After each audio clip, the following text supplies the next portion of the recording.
शिर्क में और दूसरे गुनाहों में क्या फर्क है, इस बात को समझिए। हुजूर सल्लल्लाहु अलैहि वसल्लम ने फरमाया शफाअती li अहलिल कबायर, कि मेरी सिफारिश कल क़यामत के दिन जो होगी वो गुनाह करने वालों के लिए होगी।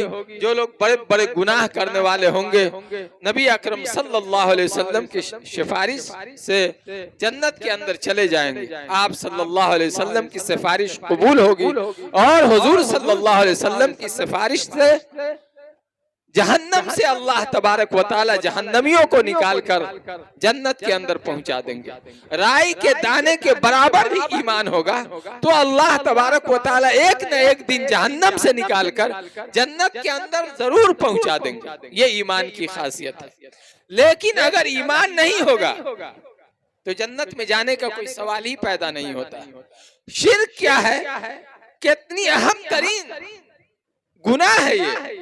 अल्लाह तबारक व तआला ने अपने महबूब प्यारे आका सल्लल्लाहु अलैहि वसल्लम से इरशाद फरमाया कि अगर आप शिर्क करने वालों के लिए 70 मरतबा भी मग़फ़िरत की दुआ करेंगे तो वो दुआ कबूल नहीं होगी।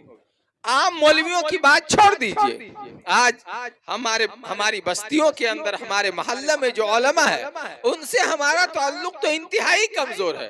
सुबह में हम हजरत हजरत कहते नजर आते हैं और शाम में अगर हजरत ने आपकी बात नहीं माना, आपके मिजाज के मुताबिक कोई काम नहीं किया तो अभी ये हजरत थे अब कुछ भी नहीं है। कहा कि इस मौलवी साहब को तो बहुत अच्छा समझते थे लेकिन आज पता चला है कि ये कैसा आदमी। तो हमारा सुबह में ताल्लुक सही होता है, शाम में बिगड़ जाता है।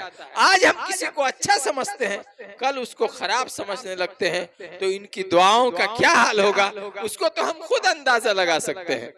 मेरे भाइयों और बुजुर्गों, हुजूर सल्लल्लाहु अलैहि वसल्लम जैसी अजीम शख्सियत से अल्लाह तबारक व तआला ने जिनके लिए इस दुनिया को बनाया है, आप सैयदुल अंबिया हैं, सैयदुल रसूल हैं, सैयदुल इंस वल जिन हैं, बाइस कुन फका हैं।